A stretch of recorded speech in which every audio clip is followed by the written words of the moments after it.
میری حیرت کی انتہا نہ رہی جب اس میں سے بھی لال لال قطرے ٹپک کر زمین پر پڑنے لگے۔ اب تو میرے دل کو کچھ ہونے لگا، یوں دھڑکنے لگا جیسے ابھی حلق میں اچھل کر آ جائے گا۔ یا خدایا، یہ میں کہاں آ گئی ہوں؟ میں نے دل ہی دل میں سوچا۔ میرے پاؤں کانپنے لگے، مالٹے سے نکلنے والے سرخ قطرے زمین کو بھگوتے جا رہے تھے۔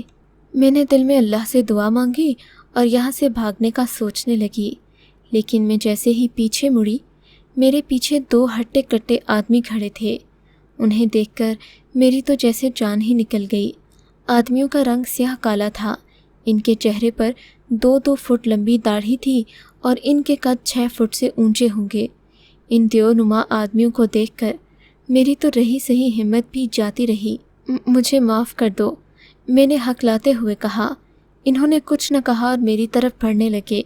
جب میں نے ان کے تیور دیکھے تو میں بھی مخالف سمت میں دوڑنے لگی۔ دوڑتے دوڑتے ایک جگہ میرا پاؤں اٹک گیا، میں نیچے گر پڑی۔ ان آدمیوں نے مجھے قریب آ کر اٹھا لیا، میرے ہاتھوں پر ہتھ کڑی سی باندھ دی اور مجھے اپنے ساتھ لے جانے لگے۔ خدا کے لیے مجھے چھوڑ دو، میں یہ پھل تم لوگوں کو واپس کر دیتی ہوں، میں نے دور پڑے مالٹے اور انار کو دیکھتے ہوئے کہا، مگر انہوں نے زبان سے ایک لفظ نہ کہا اور مجھے گھسیٹتے ہوئے لے جانے لگے۔ باغ کے آخر میں ایک جگہ پیلی گھاس تھی۔ ان لوگوں نے گھاس پر پاؤں رکھے، ان لوگوں نے زور سے اس پیلی گھاس پر پاؤں مارے تو گھاس زمین سے ہٹتی چلی گئی۔ اندر سے سیڑھیاں نمودار ہو گئیں، یہ سیڑھیاں نیچے کو جاتی تھیں۔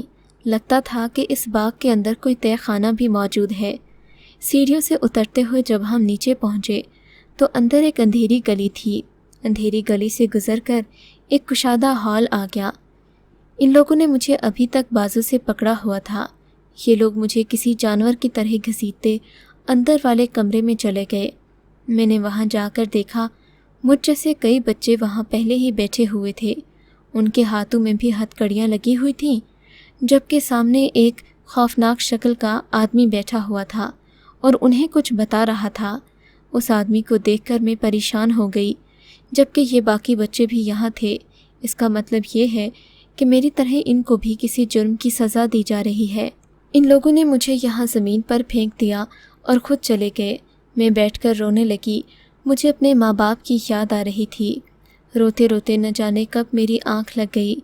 وہ آدمی اسی طرح کچھ بڑبڑا رہا تھا، میری سمجھ میں اس کا ایک لفظ بھی نہ آ رہا تھا۔ کافی دیر گزر گئی، میں یوں ہی زمین پر لیٹی رہی۔ آس پاس جو بچے بیٹھے ہوئے تھے اب وہ بھی چہمگوئیاں کرنے لگے۔ میں نے سنا تو ان کی زبان میری سمجھ میں آ رہی تھی۔ تب میں نے اپنے پیچھے ایک لڑکی کو بیٹھے دیکھا، وہ بھی رو رہی تھی۔ میں نے اس سے پوچھا کہ تم یہاں کیسے پہنچی؟ کہنے لگی، آج سے 1 ہفتہ پہلے میں نے یہاں سے ایک پھل توڑا تھا، اس کے بعد 2 آدمی مجھے پکڑ کر یہاں لے آئے۔ لڑکی کی بات سن کر میرے تو ہاتھ پاؤں لرزنے لگے۔ تو گویا مجھے بھی 1 ہفتہ یہاں رکھا جائے گا؟ میں نے خوفزدہ ہوتے ہوئے پوچھا۔ 1 ہفتہ نہیں، یہ لوگ یہاں 10-10 سال قید رکھتے ہیں۔ خدا جانے ہمارا کیا حشر ہوگا۔ تم جانتی ہو، ان بچوں کو بھی یہاں آئے سالوں ہو گئے ہیں، لیکن یہ لوگ کسی کو باہر نہیں جانے دیتے۔ جو بھی چوری کرتا ہے اس کو کڑی سزا دیتے ہیں، مگر یہاں سے بھاگنے والوں کے ساتھ جو سلوک ہوتا ہے وہ تو تم سوچ بھی نہیں سکتی۔ اس لڑکی نے کہا تو میں بجھ سی گئی۔ میں جانتی تھی اب یہاں چیخنے چلانے کا کوئی فائدہ نہیں۔ تب سوچنے لگی کہ ایسا کیا کیا جائے کہ یہ لوگ ہم سے خوش ہو جائیں اور ہمیں وقت سے پہلے رہا کر دیں۔ میں نے دل میں سوچ لیا کہ کیا کرنا ہے۔ اگلی صبح ایک آدمی نے دروازہ کھولا، اس کے ہاتھ میں بڑی سی ٹرے تھی، وہ شاید ہمیں ناشتہ دینے آیا تھا۔ میں نے دیکھا اس کمرے میں موجود کچھ بچے تو میرے جیسے تھے، جبکہ باقیوں کے رنگ بھی مختلف تھے اور ان کا لباس بھی عجیب و غریب سا تھا۔ خیر وہ آدمی ناشتہ دے کر چلا گیا۔ میرے ساتھ میں جو لڑکی مہرین تھی، میں نے اسے بلایا، کہا کہ تم بھی ناشتہ کر لو۔ وہ بیچاری کافی پریشان بیٹھی تھی، میرا ساتھ پا کر تھوڑی خوش ہو گئی۔ ہم لوگ ناشتہ کرنے لگے۔ ناشتہ کرتے کرتے مجھے یاد آیا کہ ہم دونوں نے بسم اللہ نہیں پڑھی۔ میں نے مہرین کو بھی یہ بات یاد دلائی، تب میں نے اور مہرین نے بآواز بلند بسم اللہ پڑھی۔ ہمارے ایسا کرنے کی دیر تھی کہ کمرے میں بیٹھے کچھ بچوں کے رنگ زرد پڑ گئے، وہ غصے سے ہمیں گھورنے لگے، ان کی آنکھیں لال ہو گئیں۔ مجھے کچھ عجیب سا لگا، کہ ہمارے بسم اللہ پڑھنے پر انہیں کیا تکلیف ہے۔ بہرحال ہم نے کھانا مکمل کیا۔ کھانے کے بعد میں نے مہرین کو اشارہ کیا۔ ہم نے بآواز بلند الحمدللہ پڑھا، لیکن اس بات کا ان پر کوئی اثر نہ ہوا۔ میں اندازہ لگا چکی تھی کہ ان لوگوں کو بسم اللہ پڑھنے سے ہی تکلیف ہوتی ہے۔ اگلا کھانا آنے سے پہلے ہی میں نے بآواز بلند بسم اللہ کا ورد شروع کر دیا۔ یہ دیکھنا تھا کہ سامنے والے بچوں کے رنگ بدلنے لگے، ان کو غصہ آنے لگا اور وہ ہماری طرف خوفزدہ نگاہوں سے دیکھنے لگے۔ ان میں سے ایک بچہ چیخ کر بولا، چپ کرو، بند کرو یہ کلام۔ میں نے کہا، کیوں؟ ہم تو مسلمان ہیں، ہم یہ ہر وقت پڑھتے رہتے ہیں، ہم یہ کہنا بند نہیں کریں گے۔ یہ کہہ کر میں بسم اللہ اور بھی اونچی آواز میں پڑھنے لگی۔ مجھے دیکھ کر کمرے میں موجود باقی بچوں میں بھی ہمت بڑھ گئی، وہ بھی بسم اللہ کا ورد کرنے لگے۔ ان لڑکوں کے، جو کہ ہم میں چند ایک کی تعداد میں تھے، چہرے پر غصہ بڑھنے لگا، گویا یہ ہمیں مارنا چاہتے تھے لیکن مار نہیں پا رہے تھے۔ پھر ہماری آنکھوں نے ایک عجیب منظر دیکھا۔ یہ لوگ چیختے چلاتے اس کمرے سے باہر نکل گئے جہاں پر ان لوگوں نے ہمیں قید کر رکھا تھا۔ ان کے باہر جانے کی دیر تھی کہ میں نے باقی بچوں کو بتانا شروع کیا، بچوں، یہ لوگ مجھے انسان نہیں لگتے، بلکہ یہ کوئی شریر جنات ہیں جنہوں نے ہمیں قید کر رکھا ہے۔ ہمیں چاہیے کہ ہم ان کے خلاف اپنے اللہ سے مدد مانگیں اور بآواز بلند جتنی دعائیں ہمیں آتی ہیں وہ پڑھنا شروع کر دیں۔ میں دعوے سے کہہ سکتی ہوں کہ یہ اللہ کے کلام کے آگے ایک منٹ نہیں ٹھہر سکتے۔ میرا کہنا تھا کہ کمرے میں موجود سبھی بچے بآواز بلند آیت الکرسی، بسم اللہ اور جو دعائیں انہیں آتی تھیں ورد کرنے لگے۔ ایسا کرنا تھا کہ ہمارے کمرے کی دیواریں لرزنے لگیں۔ لگ رہا تھا جیسے یہ بھی ہم پر آن گریں گی، مگر ہم تو اللہ کا ورد کر رہے تھے، ہمیں کسی چیز کا خوف نہیں تھا۔ کمرہ ہلتا رہا یہاں تک کہ ایک زوردار جھٹکے سے نیچے والا فرش زمین سے باہر آ لگا۔ اب ہم سب زمین کے اوپر کھڑے تھے۔ میرے آس پاس باقی ساتھی بھی موجود تھے۔ ہم لوگوں نے اللہ کا شکر ادا کیا۔ میرے ساتھ جو بچے کھڑے تھے وہ خوشی سے رونے لگے۔ ہم لوگوں کی نظر باغ پر پڑی تو یہ دیکھ کر حیرت کی انتہا نہ رہی کہ اس باغ میں نہ کوئی پھل تھا اور نہ ہی وہاں کوئی سبزہ زار اگا ہوا تھا۔ یہ تو ایک پتھریلی جگہ تھی جہاں پر آس پاس جھاڑیاں ہی جھاڑیاں تھیں اور کسی پھل کا دور دور تک نام و نشان نہیں تھا۔ یہ دیکھ کر میں بہت حیران ہوئی۔ باقی بچوں کو تو شاید یاد ہی نہیں ہوگا کہ وہ کہاں آئے تھے اور کہاں لائے گئے۔ مہرین تو 1 ہفتہ پہلے آئی تھی، اسے اپنا گھر یاد تھا۔ وہ فوراً سڑک پار کر کے اپنے گھر چلی گئی۔ میں بھی وہاں سے الٹے قدموں اپنے گھر لوٹی، پر مشکل دوڑتی دوڑتی اپنی بستی تک پہنچی۔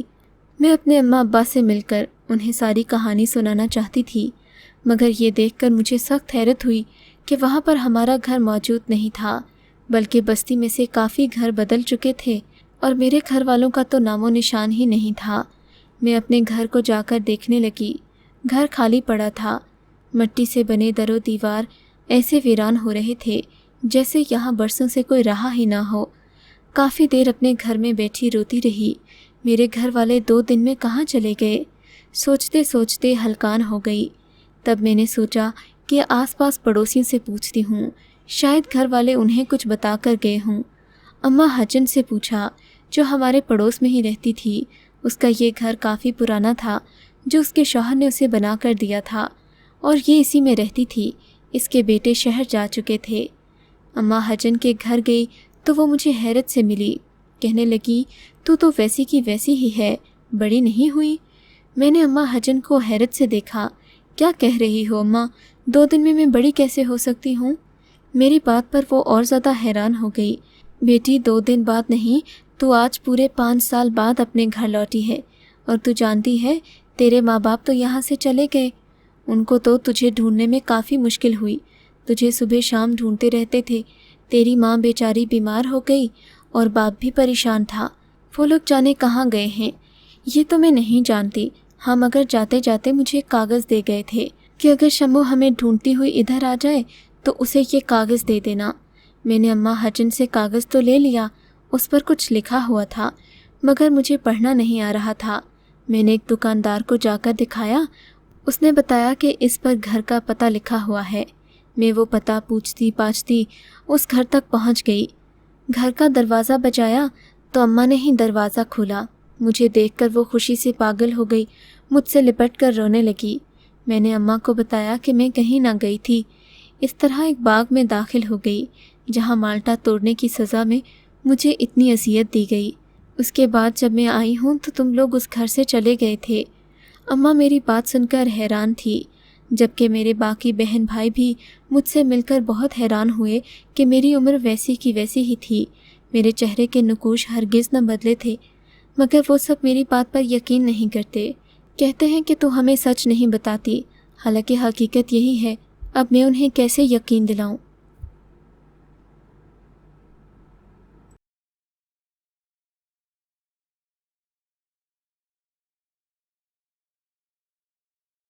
اگر آپ کو یہ کہانی اچھی لگی ہے تو اس ویڈیو کو لائک کیجیے اور اس طرح کی مزید ویڈیوز دیکھنے کے لیے ہمارے چینل کو سبسکرائب کیجیے۔ اور ہاں، اگر آپ کی کسی دوست، رشتہ دار یا بہن کے ساتھ خدا نہ کرے ایسا کوئی واقعہ پیش آیا ہے تو ہمیں کامنٹ سیکشن میں اس کے بارے میں ضرور بتائیے۔